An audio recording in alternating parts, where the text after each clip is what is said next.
Hello, hello, hello. Welcome, welcome, welcome to Walking the Path. I'm super grateful that you are here. I'm super grateful I'm here. I'm grateful to be here. I'm just grateful. I'm just grateful and thankful. So thank you so much. As people are starting to stream in, I want to take a moment and just tell you about Rythmia. Hey, brother. Darren, good to see you, man. And take a quick second and talk about Rythmia because I want to talk to you about some real. Some real. Not woo-woo, but I mean clear-cut examples of how everything works together for good. That's the point of this conversation today.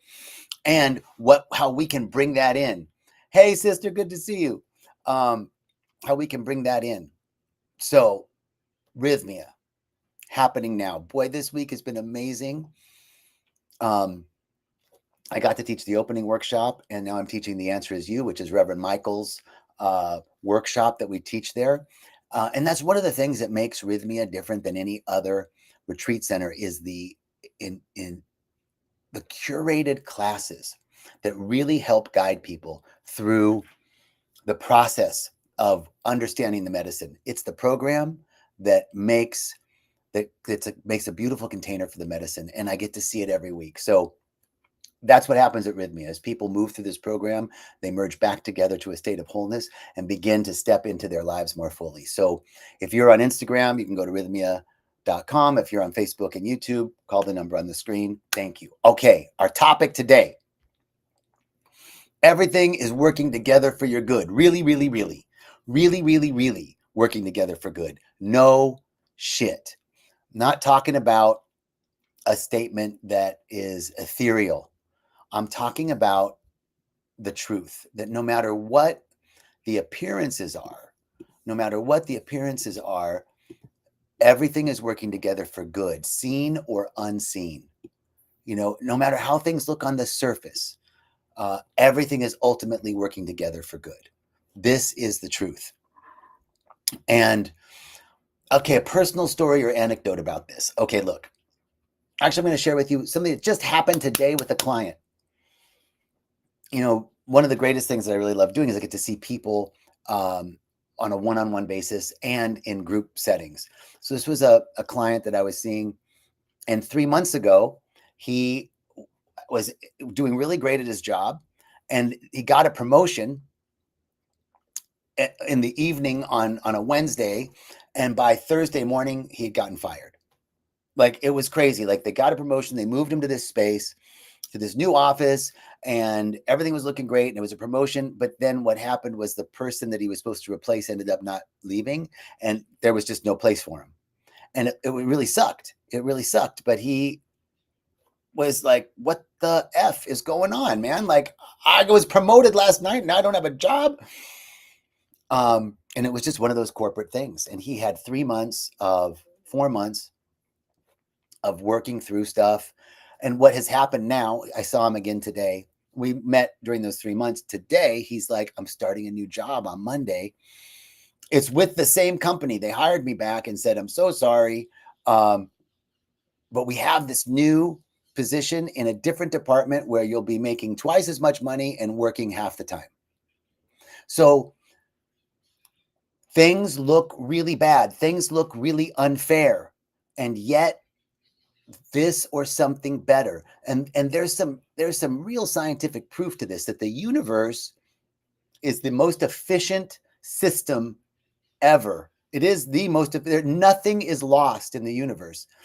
The first law of thermodynamics tells us energy is neither created nor destroyed, but transferred or conveyed into various forms. So nothing is lost. Nothing is ever lost. And even though it looks like something is lost, even though on the surface it looks like something bad is happening, we know that the nature of life, and I've said this before, if a spiritual principle is true, it must be proved in nature, because nature is a reflection of the spiritual world. The material world is a reflection of the spiritual world. As above, so below, as within, so without. So we can see that nature is always for itself. Nature always wants more life. Life always wants more life.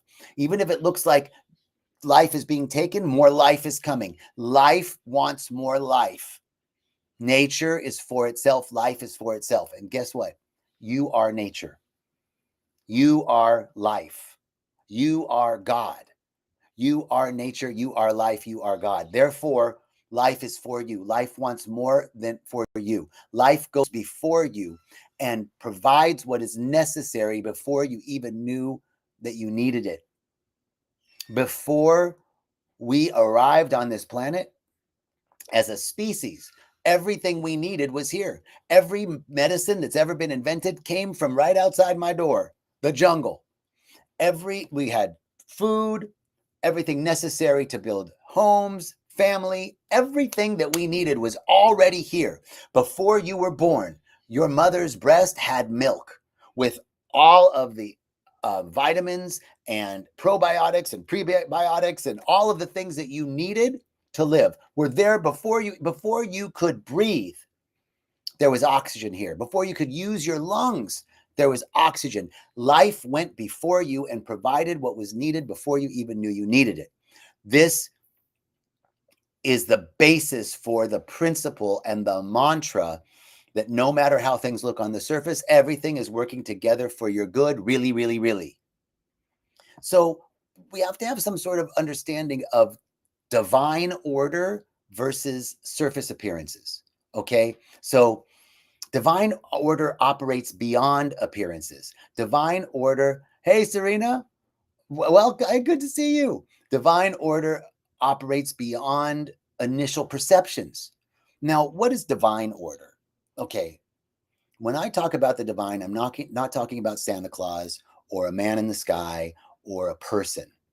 I'm talking about a consciousness, an intelligence, a presence, something that is extemporal, outside of time and space. And this is ordered. The nature of the universe is what quantum physics is telling us is that the nature of the universe is light and sound. Both of those things, light and sound, are frequency and vibration. And light is frequency, sound is vibration. And there's math. Math is in sound and math is in light. Light and sound carry information. So there is an intelligence inherent in the vibrational frequency and of the universe. This is the order that is underneath everything. There is a fundamental simplicity and a fundamental unity to all of life. We can look at DNA.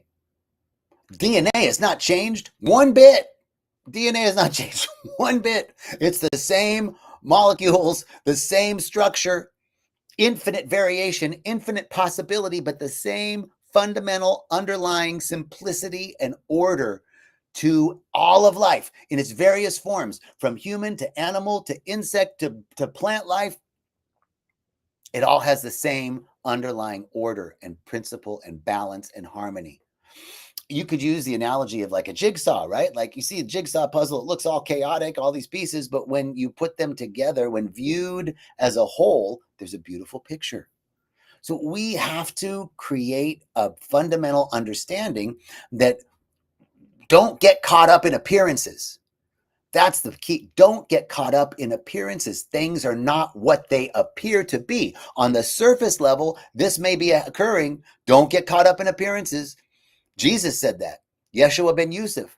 Appearances and circumstances will change. What's unchanging is the fundamental order of the universe, which is God, which is intelligence, love, and beauty. That is unchanging, and that is the foundation. So the nature of the universe also is reflective. It is like a mirror, that what we put in is what's reflected back to us. So this is another point of understanding that it's ordered. That is a law. It's a spiritual principle, a universal principle that the nature of the universe is reflective, that it mirrors back. It is done to us as we believe is another expression of that same point. So, baby, if you ain't liking what you're getting back, you better look at the man in the mirror. Right? What are we putting out? What are we radiating out? What is the underpinning of our sense of order, balance, and harmony? Are we getting caught up in appearances and flying off the handle? Or even in the midst of appearances, are we able to center in and know something good is happening, something wonderful is happening?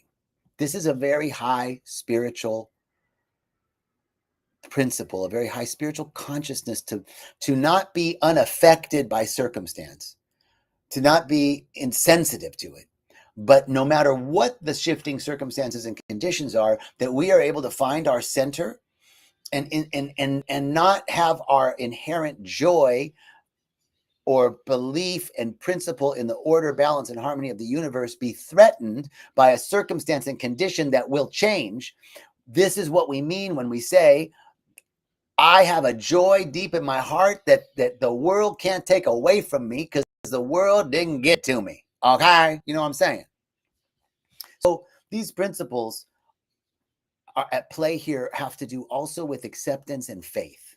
As we talk about this, acceptance emphasizes the power of accepting things as they are rather than resisting what life presents. Because I can accept things if I know that deep underneath is the principle that everything's working together for good, no matter what the appearance is. Drew Driftwood said, propensity for sagacity. Hey, Jake Blasco, what's up, brother? Patricia, great. Thank you. Grateful for you, Patricia. So acceptance means that here's the truth. PTSD is caused by an inability to accept what happened. That's called post-traumatic stress. I can't accept. It's too outside of what's possible for me to even accept it. And that is a fundamental underpinning of post-traumatic stress. Acceptance is the only thing that heals. Condemnation and judgment never heal. So if I can, and here's the other thing, acceptance, we think that acceptance, if I accept things the way they are, I'm resigning to them staying that way. But acceptance is actually the only way to unravel the pattern. Acceptance is the only way to unravel the thought forms that got us in the position that we're in now. So acceptance is actually key to improvement. But we think in our minds, no, judging and condemning the situation is what's going to motivate me to improve. But judgment and condemnation never heal. Acceptance is the only thing that heals. We must have faith. And now faith is evidence of things unseen. Every tree that's out there right outside my window right now was a seed. Every plant was a seed. And inside that seed was the full blueprint and code for that plant to look exactly as it is 40 feet tall in the jungle canopy. It was all in that seed. Every time you look at a plant, you can say that's the evidence of things unseen. That is the evidence of things unseen. It's in the Bible. In the beginning, there was the Word, and the Word was with God, and the Word became flesh. In the beginning, there was an idea. In the beginning, there was a thought form. In the beginning, there was a vibrational frequency. It was in the unified field. It was in the singularity. It was vibrating really, really fast. And then it lowered its frequency vibration so that it could take form. Einstein, energy equals matter. E equals mc squared. Energy and mass are on different sides of the same equal sign. Mass, matter, slowed down, sped up becomes energy. Energy slowed down becomes matter. In the beginning, there was the Word. In the beginning, it was vibrating high. It slowed its frequency and it took form. It materialized. So, and even a plant must be in the darkness. The seed requires the darkness to birth new life. So the things that appear to be bad are actually working together for good. Every winter has a spring. Every storm has a sunny day. Every dark night has a dawn. Every time. And guess what?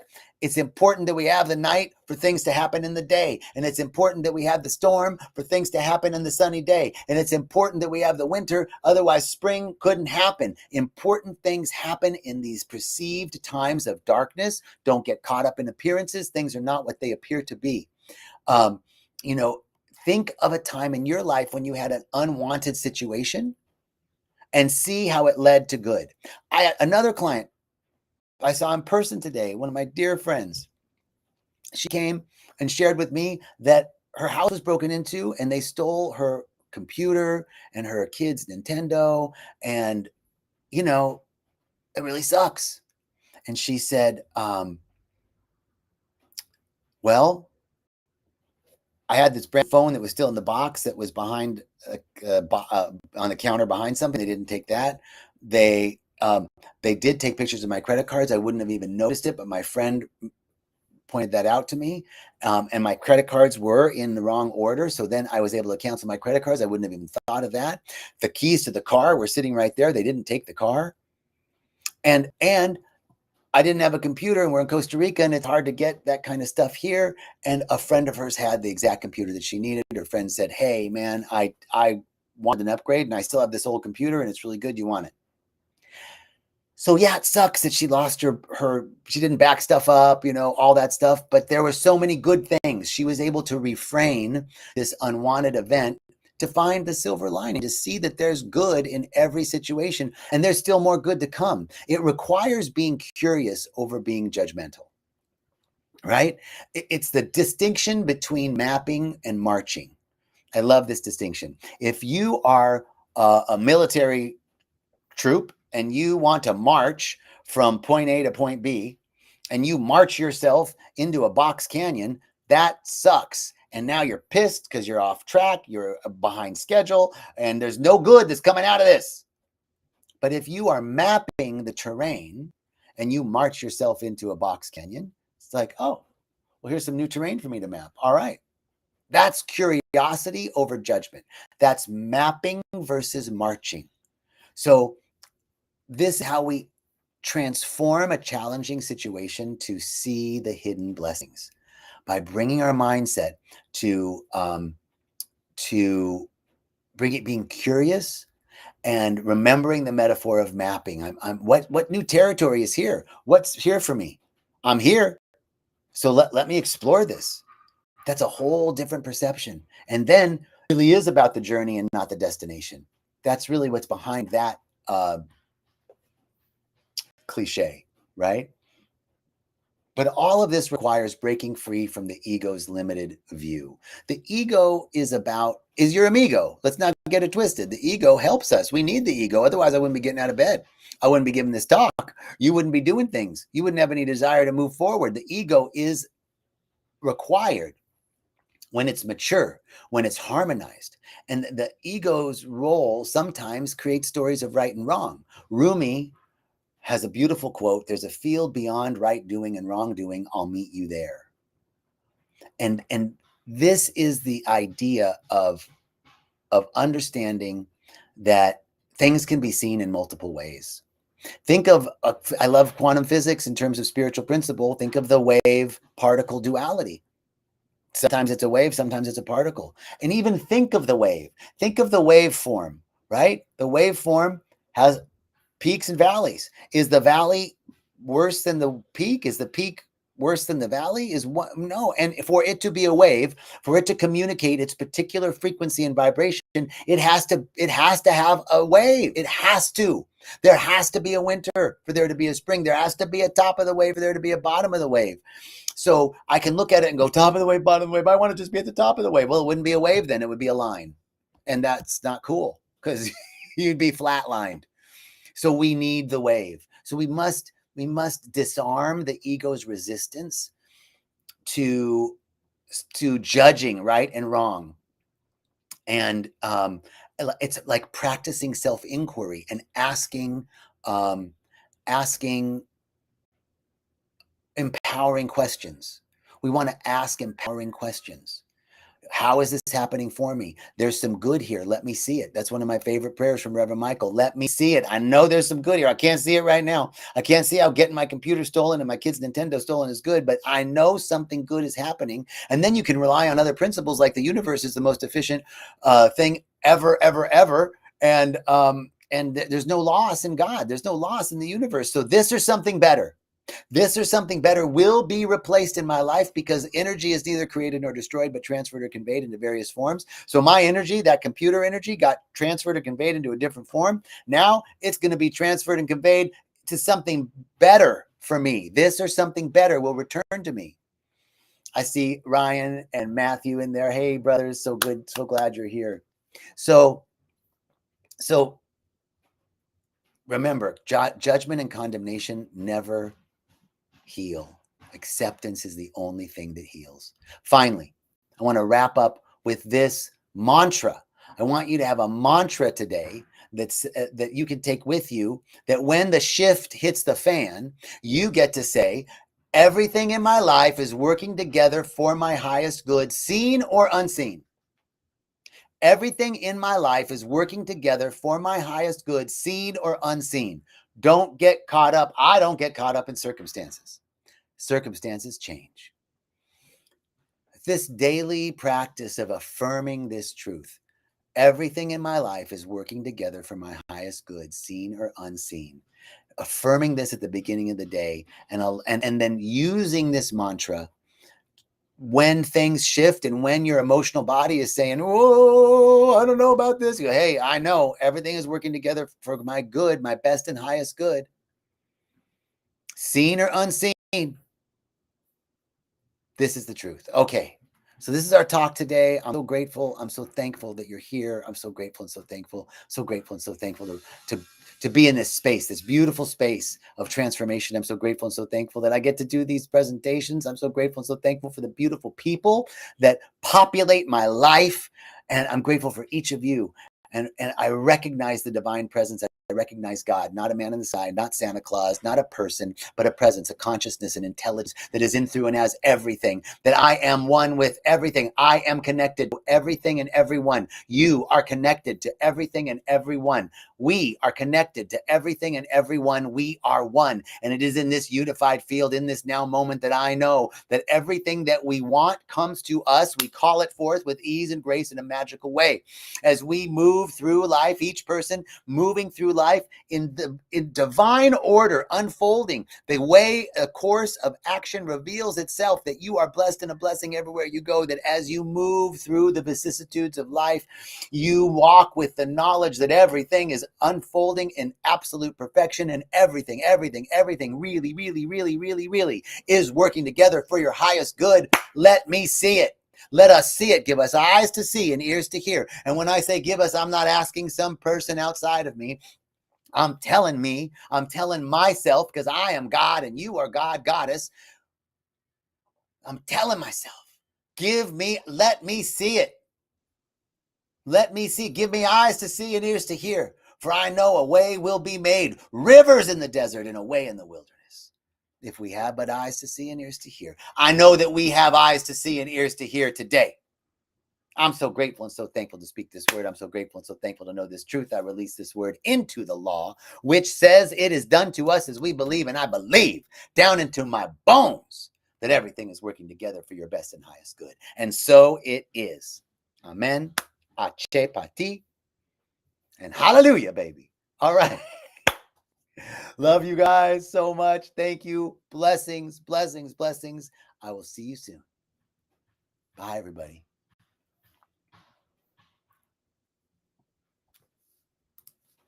And over here, goodbye.